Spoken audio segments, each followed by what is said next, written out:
Alors Chérif Samba Djalimpa Badji, chargé communication bu CORED, conseil pour l'observation des règles d'éthique et de déontologie dans les médias, c'est cela. waaw ci kanam tuuti li tax ñu invité ko moom Samba Djalimpa Badji Samba Djalimpa Badji moom mooy ci kanam dañuy installé tribunal des pairs muy ab tribunal boo xamante ni normalement ñu war a xool liggéeyu taskatu xabaar yi bu laajee ñu wàññi leen teg leen ci yoon ñu def ko. gisoon na ni président Macky Sall mi mu wax sax moo fi lancé woon année ba installé woon fi ay kilifa ne woon sax li ko tax a jóg mooy les journalistes des fois bu defee tooxi doona wala ñu ni mel ñu ko yóbbu ci tribunaux yi ces pairs juge ko àtte ko bu dee ay daan ñu est-ce que bu avant ñu ñëw ci cérémonie tey bi bu ñu évaluer déjà CORED ak tribunal des pairs jot liggéey bi mu fi jotal liggéey est-ce que am ngeen ci satisfaction mun naa wax ni am nañ ci satisfaction même si satisfaction bi tolluwul ci li ñu ko doon xaaree ndax CORED pour fàttali rapidement dafa di kuréel boo xamante ne journalistes yi ñoo ko teg nekkul ni nguur gi moo ko teg mais journalistes yi ñoo waxtaan seen biir ba gis ni soxla nañu tribunal des pairs wala institution bu mel ni CORED mais dafa am ay jaar-jaar yu bëri ñi ko fekke woon xam nañ ni bu njëkk ba CRED la tuddoon doxul noonu ñu relancé waat ko tuddee ko CORED bi ñu ko relancé ba léegi ñu ngi koy jéem a doxal am na ay jafe-jafe nag yu bëri yoo xamante ne tax na ba nu mu waroon doxee ba tey doxeegu ko noonu. waaye yan jafe-jafe la. non jafe-jafe mooy déjà pour mu am ay moyens yu koy tax mu dox par exemple tey un exemple banal CORED amul budget amul siège. Déjà pour man loolu problème bu mag la bu ñu naree est-ce que loolu liggéey bi dina yomb. du yomb parce que du ñu naree toog def ay réunion dañuy xool ku mën a accueillir CORED sa bureau nga accueillir leen ngeen def réunion bon heureusement depuis Covid bi am on fait des réunions virtuelles c'est très compliqué alors ci kii bu bees bi budget bi dafa war a jóge ci benn fonds boo xamante ne nguur gi moo ko war a teg à disposition du CORED mais pour mu mën a am il faut que le nouveau code de la presse soit entièrement fonctionnel donc que nekkul fonctionnel budget bi du ñëw donc on s'organise comme on peut pour jéem a tax mu fonctionner donc très rapidement benn problème bi c'est mais siège bi y a la maison de la presse. oui mais sauf que la maison de la presse ñun mënuñu ñëw ubbi bureau yi dugg ci ku ñu ko joxul lu ñu am siège te aussi maison de la presse waaw am na coow bu ci nekk boo xamante ne jarul ma ci ñëwaat mais vraiment c'était pour présenter très très très rapidement problème yi ñu am mais taxul bureau bi fi njëkkoon nekk amoon na tegoon nañ fi tribunal des pairs am na ay dossiers yu ñu institué yoo xamante ne am na lu dox am na lu doxul je pense que ci problème bi aussi bokk na ci que nit ba tey CORED mun naa wax CORED mais aussi journalistes yi ba tey ils se sont pas encore approprié le CORED te je dois reconnaître aussi que ñun CORED defaguñu doxalin boo xamante ne dem ci journalistes yi pour gën leen expliquer lan mooy taxawaayu CORED parce que souvent nit ñi dañuy yaakaar ni CORED daf fi nekk genre gendarme pour dóor ci journalistes yi mais damay fàttali ni que journaliste bu nekk ci rédaction ñu def la sa rédaction li nga xamante ne yow yaakaar nga ni sa rédaction moo la tooñ ci wàllu sa liggéey dañ la def looloo xamante ne waroo ko def wala dañ la obligé wala nga def sa liggéey ba mu rafet ñu am luñ ci changé mun nga saisir CORED contre sa rédaction. pour mu statuer de conscience arme yi pour mën a teg ay daan pour mën a défendre journaliste bi face à son employeur wala aussi pour mën a contraindre journaliste bi à respecter l'éthique et la déontologie. voilà je pense que benn problème bi loolu bokk na ci. depuis longtemps CORED amul woon pouvoir coercitif mais dina ko am ak code de la presse bu bees bi parce que kon bi nga ko yan gis na de waaw mais je pense que pour man li ëpp solo mooy démarche pédagogique boo xamante ne war nañ ko boole ci liggéey bi pour nit ñi gën a comprendre lan moo tax ñuy def liggéey boobu dina tax suñu liggéey gën a yomb parce que man gëmuma ni ay dóor kese mën na régler ay problèmes ay sanctions rek mënul régler problème il faut de la pédagogie Donc pour sanction yi bu ñu seetloo puisque ñu ngi instituer beneen stratégie pour carte de la presse. Aujourd'hui par exemple ak code de la presse bu bees bi CORED a son mot à dire sur l'octroi de la carte de la presse ku ñuy jox carte de la presse CORED am na ci kàddu. beneen bi mooy CORED dina am ay batterie de sanctions yoo xamante ne ça va aller de l'avertissement ou du blâme jusqu'à la suspension ou au retrait de la carte professionnelle. am ngeen pouvoir yi. am nañ ko formellement. foofu laa bëggoon ñëw sauf que pour le moment puisque le code de la presse n'est pas encore entré en vigueur il y a des aspects du code de la presse qui ne sont pas encore fonctionnels. parce que ça Samba bu ñu fonctionner nit ba pare amul suite. amul njeexintal faale wuñ ko gis nañ fay exemple ñoo xam ne dañu leen sanctionné mais dañu continuer di liggéey seen liggéey comme si de rien n'était en fait. waaw mais loolu je pense que lépp loo gis étape la parce que boo gisee ñu yegg si fii tey ba ñu am. code de la presse bu mel nii processus la am na processus bu ñuy def ba code de la presse ñu dugal ci CORED jox ko ay pouvoir donc li des mooy rendre opérationnel code de la presse. Donc ce que je veux dire c'est que tey jii nii le fait que code de la presse nekkul opérationnel ce n'est pas uniquement un problème pour le CORED am na yeneen yu bëri yoo xamante ne ci CORED. J'aimerais bien savoir. Parce que CNRA dafay fonctionner boo xoolee l'émission du ou de la CNRA. du CNRA ak celle du CORED am na foo xam ne am na benn interconnexion donc aujourd'hui est-ce que journalistes yi du ñu am benn dispersion wala ba benn genre je veux pas parler de conflit d'intérêt mais ñu jaxasoo aussi. Du CORED ou du CNRA, c'est réellement qui a le pouvoir de réguler, parce qu'il s'agit en fait de réguler la profession. Donc, qui a le pouvoir de réguler cette profession-là, du CNRA et du CORED? Bon, alors, je vais le caricaturer de deux façons. Le CNRA a le pouvoir de réguler, le CORED fait de l'autorégulation. Le CNRA s'occupe du contenant, le CORED s'occupe du contenu. Ce qui veut dire quoi? C'est-à-dire aujourd'hui, le CNRA, suma jumul dans les textes, le CNRA n'a pas les pouvoirs de sanctionner un journaliste à titre individuel. Le CNRA s'adresse aux médias en tant que contenant. Alors que le CORED a le pouvoir de statuer sur le cas d'un journaliste. Un citoyen peut saisir le CORED, par exemple, Ousmane Sonko peut saisir le CORED et se prendre contre Aïssatou Diop Fall. Et le tribunal des pairs va siéger pour voir. Voilà, va siéger pour voir si Aïssatou Diop Fall def na tooñ na ko wala tooñu ko. Bon, pour caricaturer, par exemple. Jox naa fi beneen exemple boo xamante ne aujourd'hui si Cheikh n'est pas content de saisir il peut saisir le CORED. Est-ce que am ngeen ci ay cas maanaam ay dossiers sur la table yoo xamante ne ay citoyens ñoo ñëw se plaindre. du comportement. Oui, alors il y a je pense que déjà ak beneen bureau bi fi génn beneen équipe bi fi nekkoon ba jusqu'à l'année dernière ils avaient eu à instituer beaucoup de cas. Là on a pas mal de dossiers sur la table qui attendent que le tribunal des pairs soit mis en place et que nous saisir ci dossier. Voilà, c'est-à-dire des plaintes de citoyens. Mais je rappelle aussi que le CORED peut faire de l'autosaisine, c'est-à-dire le tribunal des pairs mën na saisir boppam ci benn dossier même bu amul plainte. Voilà, mais justement journaliste boo xam ne dafa dem di liggéey ci benn rédaction invoquer clause de conscience liñ koy liggéeyloo fii éthique wala kii wala mënul gisul boppam ci ligne rédactionnelle bi saisir leen yéen naka ngeen di jëflanteeg moom. Alors je pense qu'il y a d'autres choses. Il y a des dossiers. Clause de conscience. C'est presque ça, mais c'est plus ou moins assez un peu différent. Mais ce qui va se passer, c'est quoi? C'est que quand le journaliste vous saisirez le CORED ou le tribunal des pairs,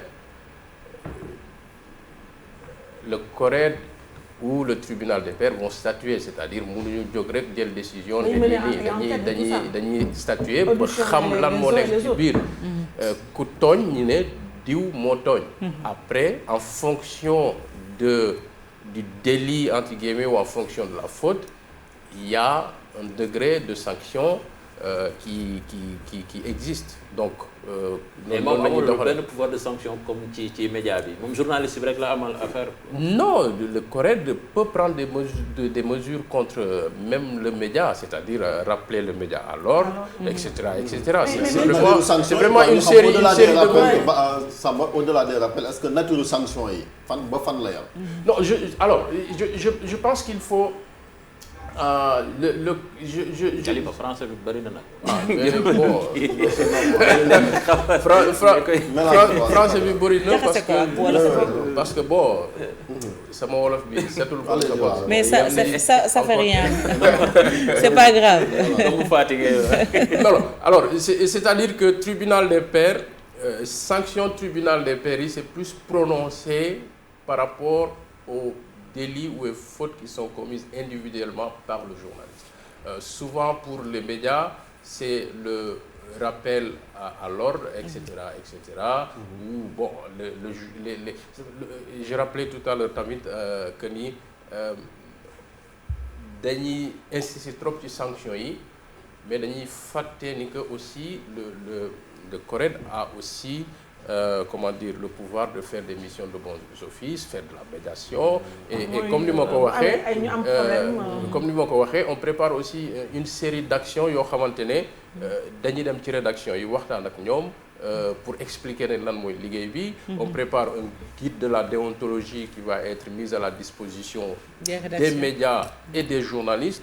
On est en train de commencer aussi benn démarche pour discuter ak rédaction yi ñi nangu qu'ils installent ci rédaction yi seen bopp un médiateur de la rédaction boo xamante ne mën na nekk un interlocuteur entre la rédaction et le public avant ils sont pas obligés parce que pour man loolu c'est une démarche volontaire ils sont pas obligés mais pour man loolu mën na nekk loo xamante ne mooy faciliter les relations entre les rédactions ak askan wi parce que souvent day am des incompréhensions yoo xamante ne lenn rek moo koy indi askan wi yenn saa yi xamuñu journaliste yi liggéey bi ñuy def xamuñu rédaction naka lay doxee te it bu ñu amee problème ak rédaction yi du ñu am fu ñu ko jooytu lu dul dem tribunal te ñun loolu la ñuy bañ. Gis nañu aussi que ni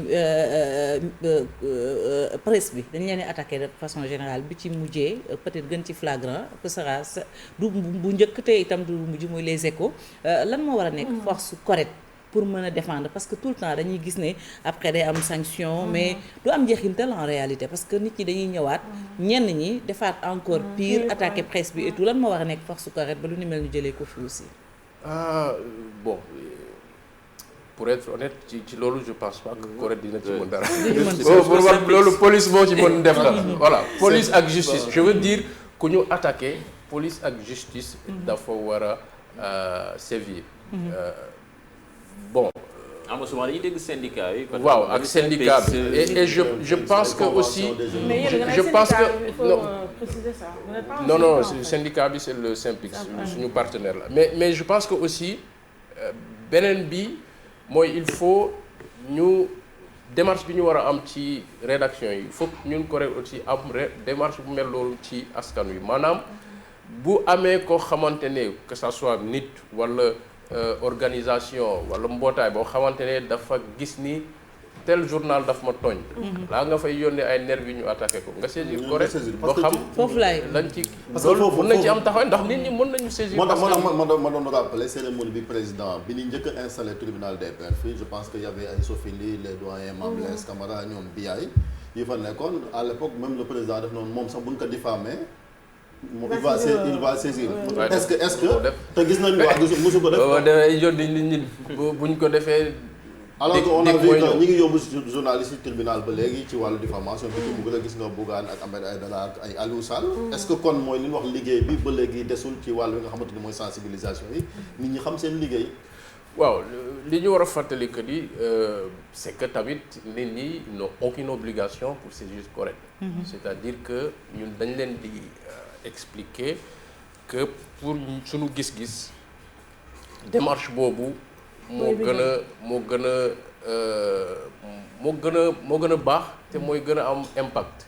lu tax boo yóbboo journaliste tribunal ak coow li ñuy coow ci justice bi nu muy fonctionner yépp mun nañ ko condamner nit ñi gis ni que bon juge bi rek moo ko condamné mais journaliste bi mu ngi ci dëkk mun na nekk alors que boo ko yóbboo CORED CORED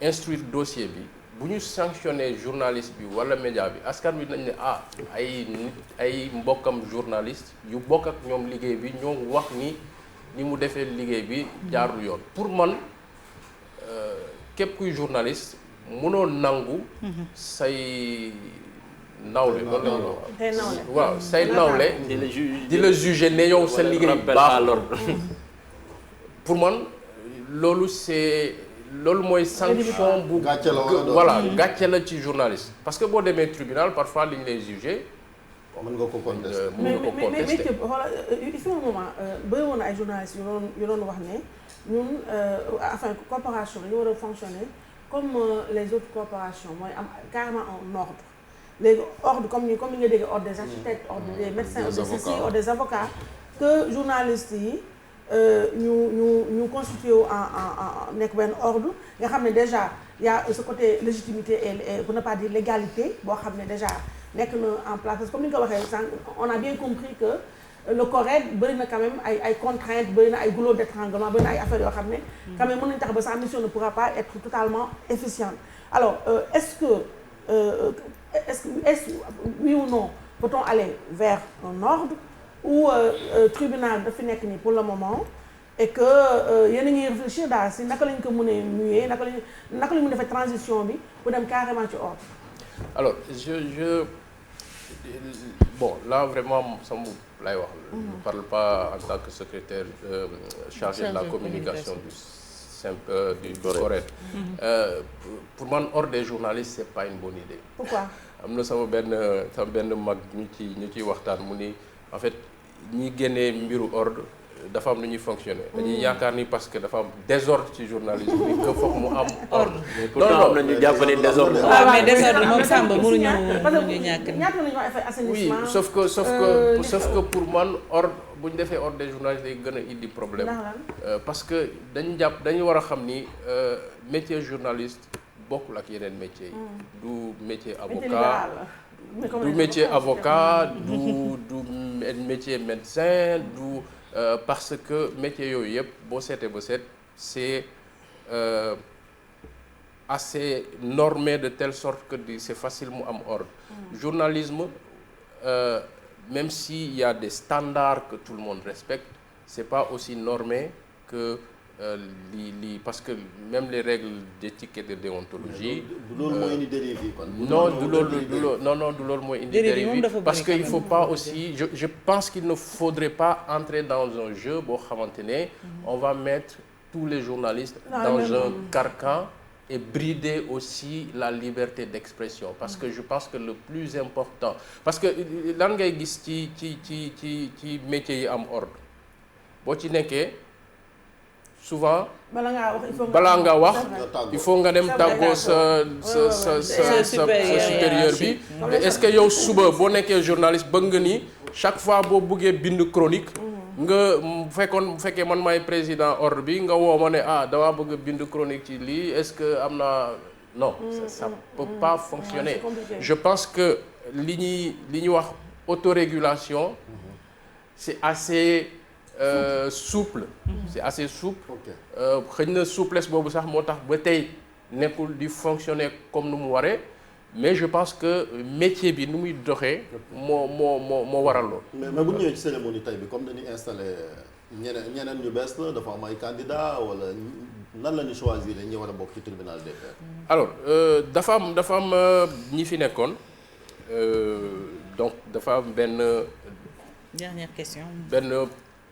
nu ñu leen war a changer mu indi ñu bees li xew c'est que dafa am ñi nekkoon ci tribunal bi fi nekk ba tey am ñu arrêté am ñu génn àdduna ñu jàlle seen mbokk muy suñuy kilifa Kader Diop ak Saliou Traoré donc ñoom dañ leen remplacer lu ñu leen di tànnee mooy que ni bon loolu nag dafa nekk statut CORED moo ko jox sañ-sañ bi directoire bi mooy tànn ñi ciy toog mais ak ay critères yoo xamante ne yu leer la maanaam critère ancienneté critère expérience et cetera kon am na bon bu ñu defee installation bi tey ñëpp nañu xam ñan ñoo ci nekk mais dafa di ay kilifa yoo xamante ne waaw ay kilifa yu ñu ràññee ci liggéey bi la te am nañu yaakaar bu mag ni que mbir yi dina gën a dox jërëjëf